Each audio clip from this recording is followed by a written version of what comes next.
안녕하세요. 연기금 출신 유튜버 밸류마인입니다. 지난주 주식시장은 인플레이션발 우려로 조정을 보였죠. 지난주에 제가 말씀드렸다시피 금리가 오르면 기업의 미래가치가 떨어지는 것이 발생하기 때문에 그것을 두려워한 시장은 이에 크게 반응하며 주가를 끌어내렸습니다. 미국 10년 만기 국채금리가 22일 1.37%까지 치솟으며 시장에 충격을 줬습니다.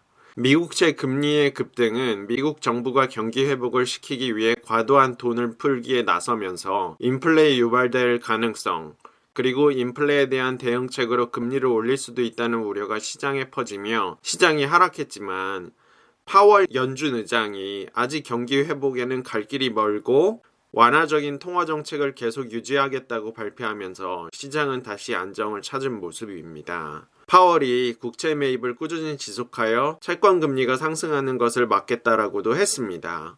파월은 또한 수백만 명의 미국인이 여전히 실업 상태에 놓여 있는 상황이며 완전 고용 수준인 실업률 3.5%에서 4%까지 회복하고 인플레이션 2%를 웃돌 때까지 제로 금리를 유지하겠다고 했죠. 든든한 연준이 있으니 약간의 조정은 저점 매수 타이밍이라고 잡으시면 될 것 같습니다. 시황은 제가 14년째 구독 중인 월스트리트 저널을 참고했습니다. 여러분들에게 매주 미국의 따끈따끈한 소식을 계속 전달해 드리겠습니다. 제가 시장에서 경험해 보니 과도하게 미래의 이익이 선반영된 주식은 주식시장 하락 시 더 큰 조정을 받는다는 것이었습니다. 특히 과도하게 평가됐던 기술주의 대명사인 테슬라의 급격한 조정을 표와 같이 확인하실 수 있겠습니다.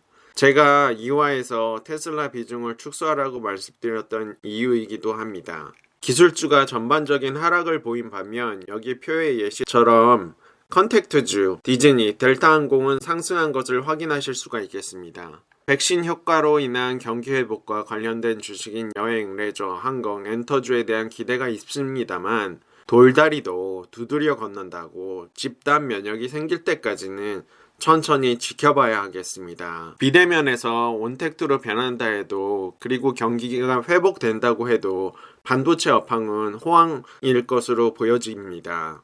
전기차, 빅데이터, 클라우드, 사물 인터넷 등의 수요는 더욱 증가할 것으로 보이기 때문인데요.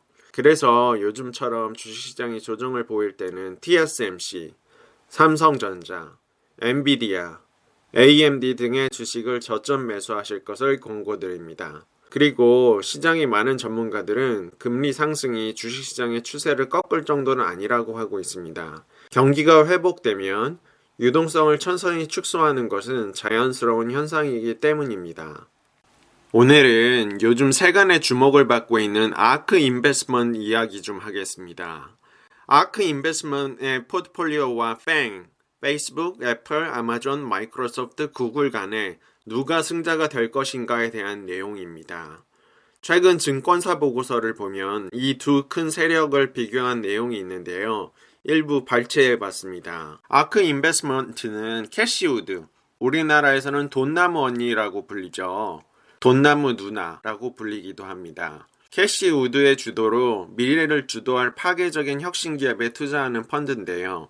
소위 말해 10배, 100배 가는 성장주에 투자한다는 펀드이죠. 작년 테슬라에 투자하며 ETF 펀드 수익률이 148%를 기록했죠. 아크 인베스트먼트가 운영하는 ETF 5종 모두가 지난해 100% 넘게 수익을 낸 것을 그래프와 같이 보실 수 있겠습니다. 작년에는 정말 테슬라를 포트폴리오에 담았느냐, 못 담았느냐가 펀드의 성패를 좌우했습니다. 아크 인베스트먼트는 블록체인, AI, 로보틱스, 에너지 저장, DNA 염기 서열화, DNA 시퀀싱이라고 하죠. 등을 5가지 파괴적인 혁신 플랫폼이라고 정의하며 이 5가지 기술이 향후 10년에서 50년간 50조 달러 규모의 경제적 부가가치를 창출할 것이라고 전망했습니다. 아크 인베스트먼트는 이러한 파괴적 혁신을 테마로 혁신기술, 로봇 자율주행, 핀테크, 사물인터넷, 게놈 혁신 등 5개의 테마를 ETF로 운용 중입니다. 표와 같이 이렇게 확인하실 수가 있겠습니다. 아크 이노베이션의 편입 상위 종목을 보면 다음과 같습니다. 이들 중 우리가 친숙한 기업이 테슬라, 스퀘어, 바이두, 스파티파이, 샤피파이를 확인하실 수가 있겠습니다. 여기 리스트에 나온 종목 외에도 텐센트, 게임 제작 엔진인 유니티도 들고 있습니다.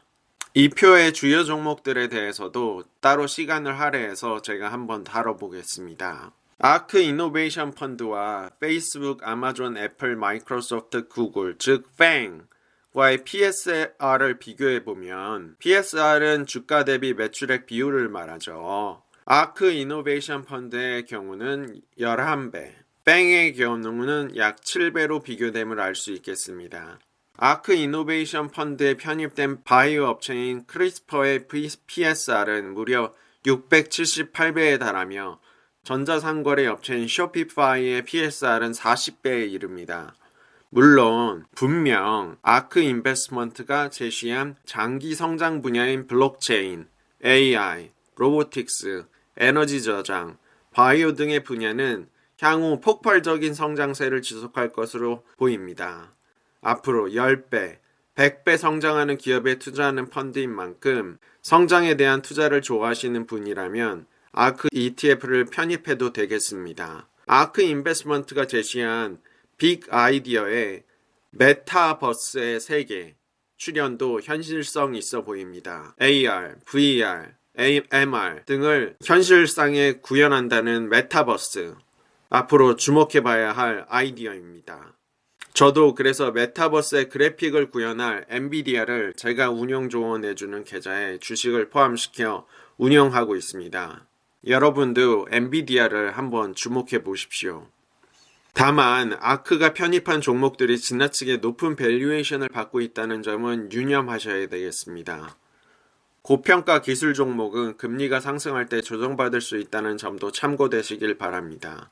만약 여러분들께서 아크와 같은 ETF에 투자하고 싶으시다면 전체 포트폴리오에서 10% 이내 수준으로 갖고 계시다가 좀 더 싸지면 10% 이상으로 확대하시는 것을 추천드립니다. 제가 아크 인베스트먼트가 보유하고 있는 종목을 꾸준히 모니터링 하다가 싸다고 느껴질 때 그때 또 매수 타이밍을 잡아드리겠습니다. 특히 아크 인베스트먼트가 가장 많이 보유 중인 테슬라가 적정 가격으로 다시 조정된 다음에 아크 ETF를 편입시켜도 괜찮지 않을까 하는 제 생각입니다. 오늘의 종목 분석 시간이 왔습니다. 종목 분석 시간은 제 모교인 성균관대학교 경영학과 금융학회인 코너와 파트너십으로 만들어집니다. 오늘 종목인 알리바바 이야기에 앞서 비슷한 종목인 이베이를 먼저 이야기하겠습니다. 저는 개인적으로 아주 오래전부터 제가 운영 조언하고 있는 계좌에 이베이를 편입시켰는데요. 우리도 이베이 코리아의 지마켓과 옥션에 친숙한 바로 그 회사입니다. 저는 이베이의 매력이 재고를 쌓아놓지 않고 적은 비용으로 매도자와 매수자를 연결하는 비즈니스 모델의 매력을 느꼈습니다. 그리고 지금은 분사를 시켰지만 몇 년 전까지만 해도 이베이는 보물과 같은 페이팔을 보유하고 있었습니다. 페이팔은 우리가 은행 계좌나 신용카드를 등록시켜 놓으면 온라인상에서 우리 신용카드나 계좌가 공개되는 일 없이 우리가 어떤 결제 수단으로 결제하는지 상대방은 모르게 암호화되어 결제되는 시스템을 가지고 있어 온라인에서 안전한 결제 시스템으로 자리 잡았죠. 이베이에서 페이팔 결제를 도입하면서 기하급수적으로 성장한 곳을 알 수 있습니다. 페이팔의 5년 주가 차트를 보십시오. 온라인상에서 얼마나 결제가 많이 이루어지고 있는지 성장하고 있는지를 확인하실 수 있지 않으신가요? 저는 전자상거래가 뜰 거라는 것을 예전부터 예견하고 있었는데요. 왜냐하면 전 세계 사람들이 시간의 제약 없이 온라인에서 쇼핑을 할 수 있다고 생각해서 온라인 쇼핑은 24시간, 365일 돈을 버는 회사라고 생각했기 때문입니다. 많은 회사들은 출근 시간이 있고 퇴근 시간이 있어 돈을 하루에 한정된 시간만 버는데 온라인 쇼핑은 전 세계에서 24시간 돈을 번다는 점이 장점이었습니다. 그렇다면 온라인 시장의 제일 큰 나라는 어딜까? 라는 생각을 하면서 그에 대한 답은 중국이라는 결론을 내렸습니다. 중국의 이베이 모델을 접목한 전자상거래 회사는 바로 알리바바였습니다. 바로 오늘의 분석 종목입니다. 참고로 이베이는 우리나라 G마켓 옥션을 매도하며 가장 소중한 보물과 같았던 G마켓 옥션을 매도한 이유로 저는 이제 이베이를 더 이상 갖고 있지는 않습니다. 자, 알리바바 이야기입니다. 알리바바는 1999년에 설립된 중국 최대 규모의 전자상거래 기업으로 유통시장을 선점하였습니다. B2B 플랫폼 외에도 C2C 커스터머 투 커스터머 플랫폼인 타오바오와 B2C 비즈니스 투 커스터머 플랫폼인 Tmall 등 다양한 전자상거래 플랫폼을 유치하면서 중국 내 점유율 1위를 차지했습니다. 또한 캐시카우를 담당하고 있는 전자상거래 부분에 더해 최근에는 핀테크, 클라우드, 온라인 헬스케어 등 첨단 산업으로 신성장 동력을 확보해 나가고 있습니다. 시장조사기관인 스타티스타에 따르면 알리바바는 중국 전자상거래 시장의 56%의 점유율을 차지하고 있습니다. 또한 해외 시장에서의 성장도 주목해 볼 만합니다. 티몰 글로벌은 해외 시장 공략을 위해 해외 풀필먼트 센터, 물류 인프라 등을 확충한 결과 총 거래액 역시 대폭 상승했으며 입점 브랜드 및 업체 수 역시 전년 동기 대비 60% 성장했습니다. 알리바바는 전자상거래 영역을 넘어 뉴 리테일 모델을 제시했습니다.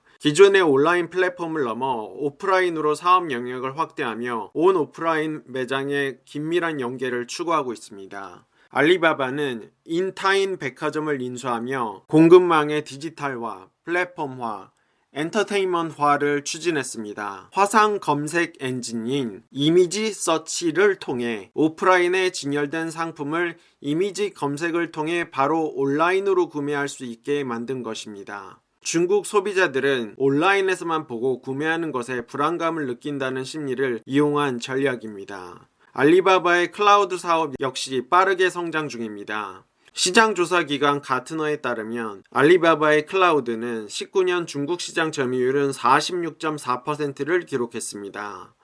아시아 태평양 지역에서도 시장 점유율 28%를 기록하며 1위를 차지했습니다. 알리바바의 전망에 대해서 알아보겠습니다. 알리바바 매출의 85.5%를 차지하고 있는 전자상거래 부분의 성장은 계속될 것으로 보여지고 있습니다. 현재 중국 정부가 내수 확대에 중심을 둔 쌍순환 전략을 추진하고 있는데 쌍순환 전략이란 수출에 의존하던 과거와는 다르게 성장의 축을 내수로 전환하여 중국의 내수 시장의 성장을 꾀하는 전략입니다.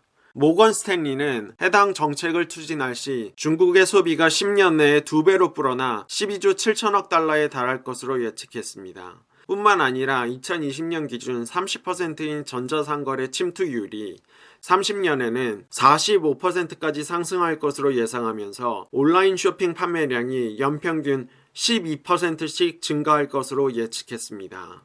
뿐만 아니라 앞서 언급한 뉴 리테일 모델을 실현하며 오프라인 영역을 확장하고 있습니다. 최근 알리바바는 중국 최대 슈퍼마켓 체인인 프랑스계 중국 유통기업 가오신 유통 지분의 72%를 확보했습니다.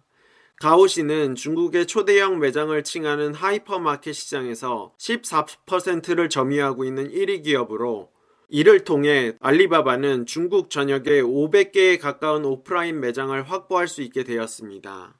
뉴 리테일 전략을 실시하면서 온라인에서 물건을 주문하면 오프라인 매장에 물건을 보냄으로써 상대적으로 떨어졌던 신선식품의 온라인 구매를 촉진시킬 수 있습니다. 또한 1시간 안에 생필품 등의 배달해주는 서비스까지 제공할 수 있게 되었는데 최근 코로나의 영향으로 외출이 제한되자 배달 수요가 급증한 것으로 알려졌습니다. 알리바바의 전체 매출의 9%를 차지하는 클라우드 시장은 현재 세계적으로 그 성장성이 크게 두드러지는 시장 중 하나입니다. 2020년 4분기 전세계 클라우드 시장은 전년 동기 대비 32%나 증가하였습니다. 이는 코로나19로 인한 온라인 학습, 온라인 회의, 전자상거래 등의 수요가 폭증하면서 사상 최대치를 기록한 것으로 보입니다. 특히 알리바바는 중국 시장에서 활약을 펼치고 있는데 글로벌 컨설팅 기관인 IDC에 따르면 2020년 상반기 중국 영상 클라우드 시장 규모는 약 3조 5천억 원에 달하며 연평균 58.6%의 성장률을 보이며 엄청난 속도로 성장하고 있습니다. 다만 현재 알리바바의 가장 큰 문제는 지난 11월 알리바바의 창업주인 마윈이 공개적인 자리에서 정부를 비판한 이후 알리바바를 향한 중국 정부의 규제가 실시되었다는 점입니다. 이로 인해 동사의 전자결제 시스템이 알리페이를 운영하고 있는 핀테크 업체 엔트그룹의 상장이 연기되었고 중국 정부가 반독점, 개인정보 보호 등을 앞세워 동사에 규제를 가하고 있는 상황이 계속되고 있습니다. 그러나 이러한 상황은 점차 개선되고 나아질 것으로 보이고 있습니다. 블룸버그에 따르면 엔트그룹의 경우 금융 사업만을 지주회사로 형태로 전환할 예정이었으나 중국 금융 당국과의 협상을 통해 금융 사업뿐만 아니라 모든 기술 사업 분야를 아우르는 형태로 전환하는 것에 합의하면서 상장은 다시 재개될 수 있을 것으로 보입니다.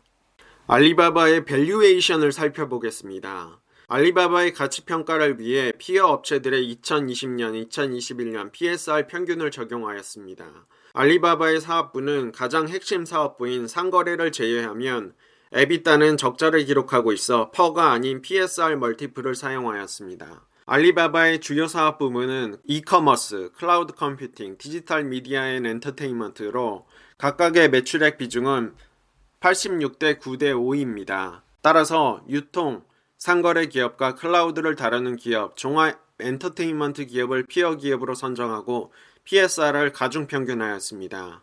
PSR 기업 밸류에이션을 살펴보겠습니다. 이커머스, 코어 커머스의 PSR입니다. 이베이, 아마존, 빕샵 홀딩스, 핀더더를 비교했습니다.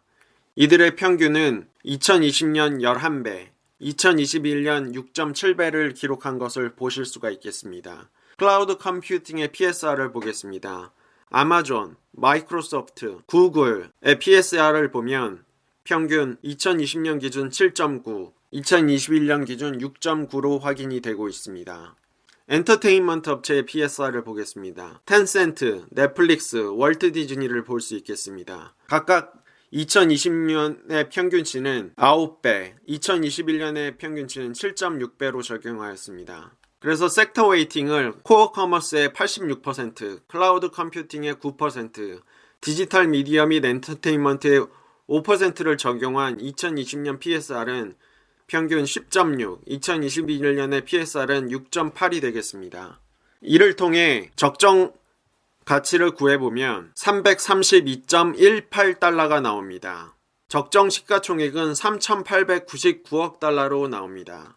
2021년 2월 19일 종가 252.75달러 대비 약 31.4%의 업사이드 포텐셜, 즉 상승 여력이 있다는 것을 확인하실 수 있겠습니다. 알리바바를 전체 포트폴리오에서 한 5% 정도 담아보는 것은 어떻게 생각하시나요? 한번 고려해 보시기 바랍니다. 오늘도 유익한 시간이 되셨나요? 오늘은 여기서 줄이고요. 구독과 좋아요 눌러주시고요. 다음 주에 만나요.